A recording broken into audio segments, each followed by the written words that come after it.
শুভ সকাল বন্ধুরা, কেমন আছো সবাই? আশা করি যে যেখান থেকে আমার ভিডিও দেখছো সবাই খুব ভালো আছো, আর আমরাও কিন্তু বেশ ভালোই আছি। বাংলাদেশের বাগেরহাট জেলার ছোট্ট একটা গ্রাম থেকে আমি সুপ্রিয়া চলে আসলাম আরও একটা নতুন ভিডিও নিয়ে। সারাদিন কি করি না করি একটু একটু করে তোমাদের সঙ্গে শেয়ার করব। তোমরা সঙ্গে থেকো আর দেখতে থাকো ভিডিওটা। আশা করি তোমাদের একটু হলেও ভালো লাগবে। একটু দেরিতেই ঘুম থেকে উঠলাম, দেরি বলতে একদম 7টার সময় ঘুম থেকে উঠেছি। এতটা দেরি কিন্তু আমি কখনো করি না। আর এদিকে রাইস কুকারে ভাত বসিয়ে দিয়েছি আর আলু সেদ্ধ দিয়েছি, ডিম দিয়ে মূলা দিয়ে রান্না করব। চলো সব কিছু বের করে নিয়েছি, তোমাদের সঙ্গে শেয়ার করি। আর কিছু রান্না করব না, রাতের অনেকটা টক বেঁচে গেছে। চলো বসিয়ে দিয়ে ভাতটা বসিয়ে তো দিয়েছি, আলু সেদ্ধ দিয়ে দিয়েছি। এখন আমি উঠোনটাও ঝাড় দিয়ে নেব। চলো তাড়াহুড়ো করে গাছগুলো করে নিই, তোমরা সঙ্গে থাকো, দেখতে থাকো ভিডিওটা। আশা করি তোমাদের ভালো লাগবে। এই যে দেখো, ভাত বসিয়ে দিয়েছি রাইস কুকারে, আর আলুগুলো ছুলিনি, সেদ্ধ হওয়ার পর তারপর ছুলে নেব।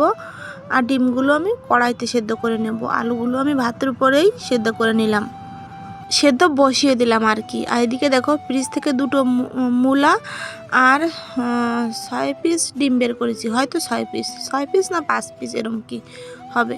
আর ধনেপাতা বের করে নিয়েছি, বের করে রেখে ভাবলাম এদিকে আলুগুলো সেদ্ধ হোক, ভাতটা হয়ে যাক, আমি উঠানটা ঝাড় দিয়ে নিই। তাই ভেবেই কিন্তু আমি উঠানটা ঝাড় দিতে চলে আসলাম। উঠানটা ঝাড় দিয়ে গিয়ে আলুও সেদ্ধ হয়ে যাবে, আর কড়াইতে করে কিন্তু আমি ডিমও বসিয়ে দিয়ে এসেছি। ডিমগুলো আমি গ্যাসেই বসিয়ে দিয়ে এসেছি। তারপর উঠানটা ঝাড় দিয়ে নিয়ে ভাবলাম নিজের জন্য 1 কাপ চা করে নিই। তোমাদের দাদাভাই ঘুম থেকে উঠে ও বাইরে কোথাও চলে গেছে আর কি, বাড়িতে নেই। আর দুটো ছেলে দুটো তো পিসির বাড়ি গিয়েছে, শাশুড়ি মাও সঙ্গে গিয়েছে, বাড়িতে আমি একাই। তাই নিজের জন্য একটু চা করে নিলাম। চা খেয়ে তারপর রান্নাটা বসিয়ে দেবো। আর এই যে দেখো, বাম সাইডে কড়াইতে তোমরা ঢাকা দেখতে পাচ্ছ, ওখানে কিন্তু ডিম সেদ্ধ হয়ে গেছে আর কি। চলো তাহলে চাটা খেয়ে নিই, তারপর ডিম ছুলবো, রান্না করব, সব কিছুই তোমাদের সঙ্গে শেয়ার করব।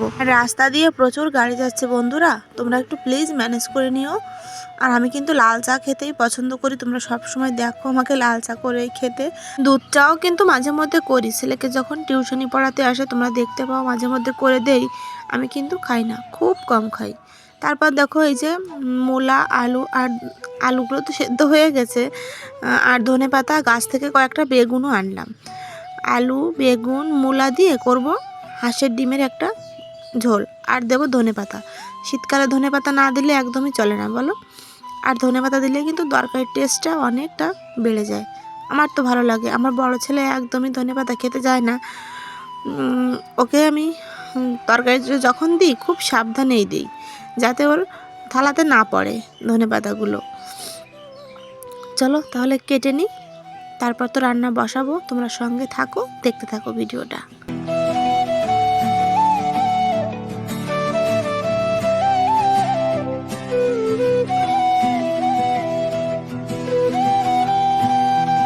চলো বন্ধুরা, তাহলে আস্তে আস্তে তরকারিগুলো কেটে নিই। আর কি জানো বন্ধুরা, তরকারিটা কাটতে গিয়ে আমার না হাতে একটু লেগে যায়, কারণ দেখো আমার বটিটা না ভেঙে গেছে, একটু নয় অনেকটাই ভেঙে গেছে।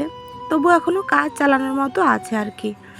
ভাবছি একটা বটি কিনে নেব, ভাবছি করে কিন্তু আর হচ্ছে না। আমার বটি দিয়ে বড় বড় মাছ কাটতে হয়, তোমরা তো দেখতে পাও যে আমাদের বড় বড় মাছ কিন্তু নিয়ে আসে। আর ওই যে বাবা মাছ পাঠিয়েছিল, প্রায় 6 কিলো ওজনের ভেটকি মাছ। 6 কিলো বেশি ছাড়া কম কিন্তু হবে না। ওই মাছটা কাটতে গিয়েই কিন্তু আমার বটিতে আরও বেশি সমস্যা হয়ে গেছে, একটুও কাটছে না আর কি। আলুর খোসাও ছোলা যাচ্ছে না, এতটা ধার কমে গেছে আর কি বটির। একটা বটি কিনতেই হবে, বটিটা আমার একদমই নষ্ট হয়ে গেছে, কিনতে হবে। ভাবলাম যে এখনও তো কাজ চলছে, যতদিন চলে চালিয়ে নিই, বলো বন্ধুরা। আমাদের মতো কত হাজারো গৃহিণীরা রয়েছে, তারা কত ভাঙাচোরা জিনিস দিয়ে সংসার চালাচ্ছে বছরের পর বছর, কিন্তু তাদের মুখে কোনো কমপ্লেন নেই। অনেক কিছু চিন্তা করেই ভাবলাম যে যতদিন চলে ততদিন চালাই না, তারপর যখন একদম অকেজ হয়ে যাবে তখন একটা কিনে নেব। এখনও তো আমার কাজ চলছে বলো। তারপর দেখো চলে আসলাম ডিমগুলো ছুলে নিতে। চলো তোমরা দেখতে থাকো, আমি ডিমগুলো ছুলি, তারপর তো রান্না বসাবো।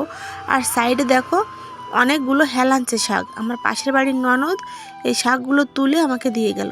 আমি রান্না করার পর তারপর একটা প্যাকেটে করে ফ্রিজে রেখে দেবো, যখন রান্না করব তখন বের করে নেব। যা বলছিলাম আর কি বন্ধুরা, আমাদের প্রত্যেকের জীবনে কিন্তু শখ আহ্লাদ রয়েছে, আর এই শখ আহ্লাদের পেছনে রয়েছে দুটো গল্প। একটা হচ্ছে প্রয়োজনীয়তার গল্প, আর একটা হচ্ছে বিলাসিতার গল্প। আর এই জিনিসটা কিন্তু আমি ছোটোবেলা থেকেই শুনে আসছি। আমার বাবা বলতো বলতে এখনও বলে। আমার বাবা একদমই কোনো বিলাসিতা পছন্দ করে না। আমার বাবা বলে কোনো জিনিস নেওয়ার আগে দাঁড়িয়ে চিন্তা করে দেখবে যে এটা কি তোমার নেওয়া লাগবে, না তোমার না হলেও চলবে। এটা যদি তোমার শুধুমাত্র বিলাসিতা হয় তাহলে তুমি ওটার দিকে পা বাড়াবে না।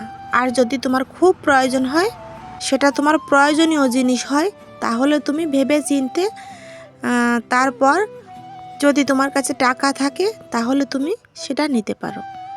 এটা কিন্তু শুধু আমার বডিটা ভেঙে গেছে বন্ধুরা সে কারণে বলছি না, সব জিনিসের ক্ষেত্রেও কিন্তু এটা প্রযোজ্য।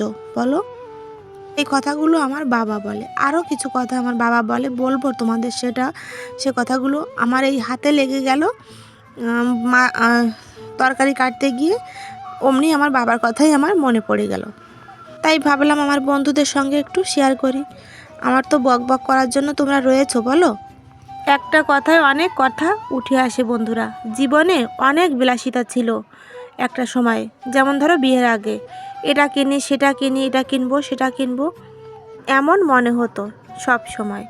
আর এখন যখন সংসার জীবনে পা রেখেছি, এখন এটা আর মনে হয় না। এখন যখন সত্যিকারের জীবনে পা দিয়েছি, এখন ওই ইচ্ছেগুলোকে শুধু বিলাসিতাই মনে হয়। আমাদের এই সমাজে দেখো কত ধরনের মানুষ রয়েছে। যেমন কিছু মানুষ শুধু প্রয়োজনীয়তার পিছনে ছুটছে, সারাদিন অবিরাম ছুটে বেড়াচ্ছে শুধু প্রয়োজনীয়তার পিছনে, আর কিছু মানুষ বিলাসিতার পিছনে ছুটছে। আমার কি মনে হয় জানো বন্ধুরা, বিলাসিতা কখনো শেষ হয় না। আজকে যদি আমার কাছে 10,000 টাকা থাকে আর আমার যদি কোনো স্বপ্ন থাকে, তাহলে সেই স্বপ্ন যদি আমি পূরণ করে নিতে পারি, তারপর দেখবে আমার কাছে যখন 1,00,000 টাকা আসবে, আরও ঊর্ধ্বে গিয়ে আমার আরও স্বপ্ন, আরও ইচ্ছেগুলো জেগে উঠবে। তখন যদি আমি সেটাও পূরণ করে নিতে পারি, তারপর দেখবে আরও ঊর্ধ্বে গিয়ে আমার আরও ইচ্ছেগুলো জেগে উঠবে। এটাই হলো বিলাসিতা।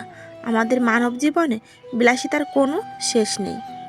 কিন্তু দেখো অনেকেই আছে এই সব জিনিসগুলো কিন্তু না হলেও দিব্যি চলে যাচ্ছে। এমনকি আমার কথাই ধরো বলি, আমি তো আমার কথাই বলছি, এই জিনিসগুলো নেওয়ার আগেও কিন্তু আমার দিব্যি চলে যাচ্ছিল।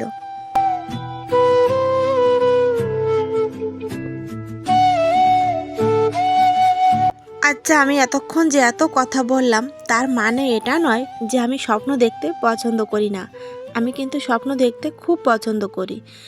একটা জায়গায় দাঁড়িয়ে তুমি যদি একটু উঁচুতে অন্য কিছু ছোঁয়ার চেষ্টা করো, তাহলে সেটা কিন্তু খুব ভালো কথা। আমারও অনেক ইচ্ছে আছে, অনেক স্বপ্ন আছে, জানি না সেই স্বপ্নগুলো আমি কবে পূরণ করতে পারবো। কথাই শুধু আমি মনে রাখি, বা আমাদের মনে রাখতে হবে যে আমার দ্বারা যেন কখনো কারো কোনো ক্ষতি না হয়। আমার স্বপ্নগুলো পূরণ করতে গিয়ে সে কয়টাকে ভুলে না যাই, আর অনেক উঁচুতে ওড়ার চেষ্টা করতে গিয়ে যেন আমি মাটিতে পড়ে না যাই। এই সব দিকেই খেয়াল রেখে তারপর আমাদের স্বপ্ন পূরণের দিকে ছুটতে হবে। যাই হোক বন্ধুরা, অনেক কথা বললাম। দেখো রান্নাবান্না করে নিয়েছি, সেগুলোও তোমাদের সঙ্গে শেয়ার করলাম। এখন আমি ঘরটা একটু পরিষ্কার করে ঝাড় দিয়ে নিচ্ছি। আর তার আগে যে বাসনগুলো ধুয়ে এনে রেখেছি কলপার থেকে, বাসনগুলো জায়গা মতো রেখে দেবো। কি বলবো বন্ধুরা, কয়েকটা দিন খুব চাপে আছি, তোমাদের তো ভিডিও ঠিকঠাক মতো দিতে পারছি না। এই যে ভিডিও চক্করে পড়ে আমার কিন্তু সংসারে অনেক কাজ পড়ে থাকে। যেহেতু সংসারের সব কাজ এক হাতেই সামলাতে হয়, এই জন্য অনেক দেরি হয়ে যায়, রাত্রে ঘুমাতেও অনেক দেরি হয়ে যায়, সব কাজেই আমার লেট হয়ে যায়। চেষ্টা করি সময়ের মধ্যে কাজগুলো সেরে নেওয়ার, কিন্তু হয়ে ওঠে না। আমরা যারা ভিডিও করি তারাই একমাত্র জানি ভিডিও করতে কতটা পরিশ্রম হয়। আর দেখো বন্ধুরা, একটা কাজ করতে ধরো আমার 30 মিনিট টাইম লাগবে, কিন্তু ভিডিও করতে গেলে সেই কাজটা কিন্তু আমার প্রায় 1 ঘন্টার মতো টাইম লেগেই যায় বলো। এই জন্য কিন্তু অনেকটা দেরি হয়ে যায়। তারপর দেখো একটু মোছামুছি করে নিচ্ছি। গ্যাসেই রান্না করলাম তো একটু তেল ছিটকে তো পড়েই। আর আমি একটা ন্যাকড়া কিন্তু সবসময় রান্না করার সময় আমার এই র্যাকের উপর দিয়ে রাখি, তোমরা তো দেখতেই পাও, তাতে একটু কম তেল ছিটকে যায়। তারপর দেখো গ্যাসের চুলোটাও একটু মুছে নেব। আর হ্যাঁ, এখনও যারা আমার ভিডিওতে আছো, ধৈর্য ধরে আমার ভিডিও দেখছো, তাদের জানাই অসংখ্য ধন্যবাদ। তোমরা আমার সঙ্গে থেকো, আমার পাশে থেকো, আমাকে একটু ভালোবাসা দিও, যাতে তোমাদের ভালোবাসায় আমি একটু এগিয়ে যেতে পারি। তোমরা ছাড়া আমি কিছুই নয় বন্ধুরা। তোমরা যদি আমার পাশে না থাকো তাহলে আমি এক পাও কিন্তু আমার এই জার্নিতে এগোতে পারবো না। তাই তোমাদের কাছে একটাই আমার অনুরোধ, প্লিজ বন্ধুরা ভিডিওটা স্কিপ না করে সম্পূর্ণ দেখো। তারপর দেখো এই যে রান্নাঘর উপরটা আগে পরিষ্কার করে নিলাম, এখন আমি নিচটাও পরিষ্কার করে নিচ্ছি ঝাড় দিয়ে। আর তারপর কিন্তু আমি ঘরটা মুছেও নেব। আর এখন ধুলোর সময় তো বড় ঘরটা কিন্তু আমি প্রতিদিন মুছতে পারি না, একদমই সময় হয় না, কিন্তু একদিন বাদে বাদে আমি মুছে নেই। আর রান্নাঘরটা আমাকে ডেলি মুছতে হয়, প্রতিদিনই কিন্তু রান্নাঘরটা আমাকে মুছতে হয়, কারণ রান্নাঘরেই কিন্তু হাঁটা চলাটা বেশি পড়ে আমার বলতে সবার। আর তারপর দেখো ঘরটা ঝাড় দিয়ে আমি মুছেও নেব। আর টেবিলটাও পরিষ্কার করতে হবে, অনেক কিছুই টেবিলের উপর রয়েছে আর কি। এদিকে ছেলে স্কুলে যাবে, তাকেও খেতে দিতে হবে। বড় ছেলে কিন্তু বাড়িতে আমার চলেও এসেছে, আমার রান্না করতে করতে ও বাড়ি চলে এসেছে, কারণ ওর সকালবেলা টিউশনি আছে। ওর পিসির বাড়ি থেকে সকালবেলা খেয়ে তারপর বাড়িতে চলে এসেছে, এখন যাবে টিউশনি পড়তে। আমি বললাম বাবা এখন ভাত খেয়ে যা, বললো না আমি ভাত খাবো না। তারপর বললাম ঠিক আছে তাহলে স্কুলে যাওয়ার আগে ভাত খেয়ে তারপর স্কুলে যেও। চলো তাহলে আমি এখন ঘরটাও মুছে নেব। ঘরটা মোছা তোমাদের সঙ্গে আর শেয়ার করব না, ঘরটা মোছার আগে আমি বিছানা তুলে নেব। বিছানাটা তুলে দেখো রেখেছি, তোমাদের সঙ্গে শেয়ার করিনি, কারণ ঘর মুছতে হবে, অনেক লেট হয়ে যাবে। তারপর এখন ঘরটা মুছে আমি স্নান করে নেব। স্নান করে চলেও এসেছি, দেখো এখন করব খাওয়া দাওয়া।